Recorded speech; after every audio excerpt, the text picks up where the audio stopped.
প্রিয় সাংবাদিকবৃন্দ, আপনারা জানেন রাজশাহী বিশ্ববিদ্যালয়ের কিংবদন্তি ছাত্রনেতা ঈশ্বরদী উপজেলা যুবদলের সাবেক সাধারণ সম্পাদক দাসিরা ইউনিয়নের দুইবার নির্বাচিত সফল চেয়ারম্যান জনাব শরীফুল ইসলাম তুহিনের জনপ্রিয়তা দেখে সাবেক এমপি জনাব সিরাজুল ইসলাম সর্দার ষড়যন্ত্র করে ও নিজ ক্ষমতার অপব্যবহার করে খালেক মেম্বার হত্যা মামলার আসামি করে এই জনপ্রিয় চেয়ারম্যানকে দীর্ঘ 22টি বছর অন্যায়ভাবে জেল খাটিয়েছেন, দুইটা পরিবারকে ধ্বংস করে দিয়েছেন, যা ঈশ্বরদীবাসীর সবার জানা।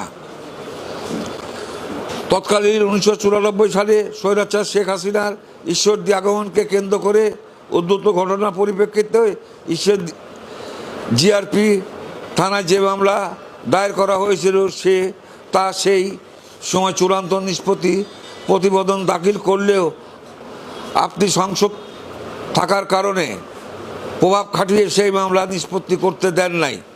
পরবর্তীতে তৎকালীন আওয়ামী লীগের সাবেক এমপি ও ভূমিমন্ত্রী জনাব শামসুর রহমান শরীফে ডিলুর সাথে আঘাত করে আপনার অপছন্দের ঈশ্বরদী উপজেলা বিএনপির 52 জন নিরীহ নেতাকর্মীকে অভিযুক্ত করে মামলা দায়ের করতে সহযোগিতা করেছেন এবং এই মামলায় আপনার পরিবারের কেউ আসামি হয়নি।